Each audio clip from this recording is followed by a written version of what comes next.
শেখ হাসিনা যদি খুনের আসামি হয়, আমি বলছি গোপালগঞ্জের 5 জনকে হত্যা করা হয়েছে এবং তাদের পোস্টমর্টেম ছাড়া তাদের দাফন করা হয়েছে। কোন দেশ? এটা কি দেশ? এটাকে প্রশ্ন কিন্তু বিদেশ থেকে করা করবে কিন্তু এই সরকারকে। এই বাংলাদেশ সৃষ্টি হওয়ার আমার চোখে আমি দেখেছি যে এইরকমভাবে একটা দল এখনো রেজিস্ট্রেশন হয়নি, যাদের এখনো তাদের কোনো কি বলে নিবন্ধনও হয়নি তাদের, সেই দলের পিছনে কোটি কোটি কোটি টাকা খরচ করতেছে সরকার। কার টাকা? কার টাকা? এই যে টাকাটা খরচ করলো, এই যে ওখানে তো একটা লোক মারা যায়নি, একটা লোক ভালো মতো আহত হয়নি, তারা মিটিং করেছে, তারপরে আক্রমণ করেছে। বক্তব্য উস্কানির কারণে হোক, যেমন এরকম উচিত হয়নি, তারপরে বলবো এতগুলো লোকে মারলো কেন? এই খুনে দায় কে দিবে? শেখ হাসিনা যদি খুনের আসামি হয়, আমি বলছি গোপালগঞ্জের 5 জনকে হত্যা করা হয়েছে এবং তাদের পোস্টমর্টেম ছাড়া তাদের দাফন করা হয়েছে। কোন দেশ? এটা কি দেশ? এটাকে প্রশ্ন কিন্তু বিদেশ থেকে করা করবে কিন্তু এই সরকারকে।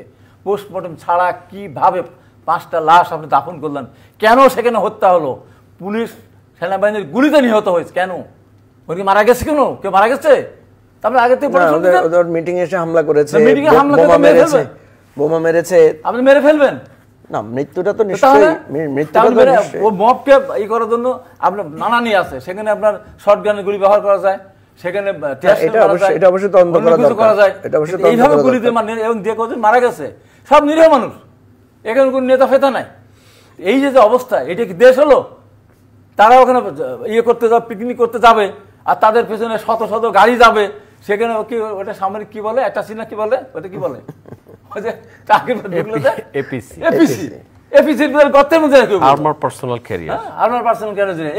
ঢুকে গেল।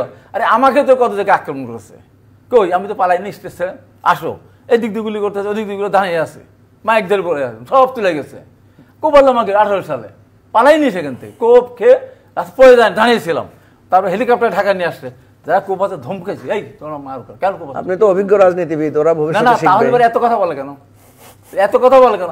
আমি তাদের বিরুদ্ধে তাদেরকে বলে সংযত হতে হবে, রাজনীতি করতে হবে, বয়স আছে, এত তাড়াহুড়ো করে এইবারই ক্ষমতায় যেতে হবে, এইবারই আমাকে এমপি হতেই হবে।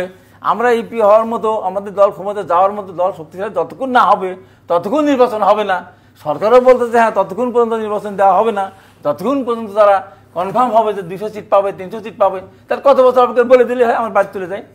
একবারে বলে দিক যে 2030 সালে নির্বাচন, এখন নির্বাচন হবে না, আমার বাড়ি থেকে ঘুমায়। বয়সটা আমাদের 70 বছর হয়ে গেছে, আল্লাহ যে বছর মাসে আমি আল্লাহর কাছে গিয়ে দোয়া কালমা পড়ে অতীতে ভুল ভাঙে তোবা টোবা করে আল্লাহর কাছে চলে যায়, দরকার কি আমাদের? এই সমস্ত জায়গাতে সূর্য এটা রাজনীতি হচ্ছে, বলেন তো? রাজনীতি হচ্ছে। আজকে যে ঘটনাটা ঘটছে, আমি এত কিছু করার পরও আমি এগুলি আমি মোটেই পছন্দ করি না। যারা আমাদের রাজনৈতিকভাবে আমরা তাদের প্রতিপক্ষ মনেই করছি না, আপাতত মনে করছেন, বড় তার বড় হোক, আমার কোনো আপত্তি নাই। রাজনীতি করে বড় হতে হবে।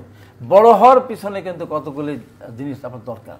এরা যে আন্দোলনটা করেছিল, আন্দোলন সবাই মিলেই করেছে, এরা আন্দোলন টোটালি নিজেরা ক্যাশ করতে চায় এবং তারা যে উদ্যোক্তপূর্ণ আচরণ করে এবং তাদের চলাফেরা, গাড়ি ঘোড়া সব কিছু মিলায়, এটা ছাত্রদের বৈশিষ্ট্য হলো না। আমি তো ছাত্র, আমি এখন তো তারা রাজনৈতিক নেতা। আরে বাবারে, আমি তো 90 হিরো ছিলাম, তা আমি তো এখনো 6 তলা বাসায় থাকি, ভাড়া বাসায়, পা ভাঙা আমার ওয়াল অসুস্থ রুগী, 6 তলা বাসায় উঠে নেমে হেঁটে হাঁটতে নামলাম, আর হাঁটতে উঠবো। আমার তো সামর্থ্য হলো না, আমি জেলা আহ্বায়ক, আমি ম্যাডাম ক্ষমতায় ছিল, আমি 6 তলা বাসায় ভাড়া থাকি। এরা কোথায় আছে? আমি বলি এরা কোথায় আছে? এরা ছিল কোথায়? লাভ দিয়ে উঠছে কোথায়? আমরা তো 90 সালে আমরা আন্দোলন করেছিলাম, লক্ষ তখন তো কোটি টাকার এতই ছিল না, লক্ষ লক্ষ টাকা অফার ছিল, কই নিতে যায়নি। মন্ত্রিত্ব দেওয়ার অফার ছিল, কই ভয় তো পাইনি, নিতে তো যায়নি। তো কথা হলো যে এরা আমাদের বিরুদ্ধে লাগবে কেন, সমালোচনা করবে কেন? আমরা তো ওদের বিরুদ্ধে বলি না। আচ্ছা, আমরা শেষ করব। আমার কথা হলো যে এখনো কিন্তু আমি বলি, দেশটা কিন্তু এখনো আপনার গাছে ফল বেশি, এজন্য ঢিল মারতেছে। এখন শুনুন, এখনো কিন্তু আমরা সবকিছুর ওইটা কিন্তু সবকিছু নিয়ন্ত্রণ আমাদের না। এখনো যারা আমরা ঐক্যবদ্ধ আন্দোলন করেছিলাম, সর্বশেষ বন্ধু এটাই বলবো, আসেন ভুলভ্রান্তি পরিহার করে একটা গণতান্ত্রিক পদ্ধতি আমরা ফিরে আসি। যদি কেউ মনে করে থাকে অনেক দিন ক্ষমতা থাকবেন, এটা সম্ভব হবে না। কেউ যদি মনে করেন অনেক দিন পর নির্বাচন হলে আমরা রাষ্ট্রীয় ক্ষমতা আসবো, এটাও সম্ভব হবে না। তাই এমন একটা পরিস্থিতি সৃষ্টি হতে পারে, আমাদের কোনো সমস্যা নেই। রিমান্ডে গেছি, শখ খেয়েছি, ইলেকট্রিক শখ খেয়েছি, মায়ের খেয়েছি, দিনের পর দিন পালিয়ে আছে, বউ বাচ্চার সাথে দেখা করতে পারে না, আবার একটা কিছু হয়ে গেলে আবার পালাতে কোনো সমস্যা নেই। যারা কোনো কিছুই করেন নাই তারা কই যাবেন?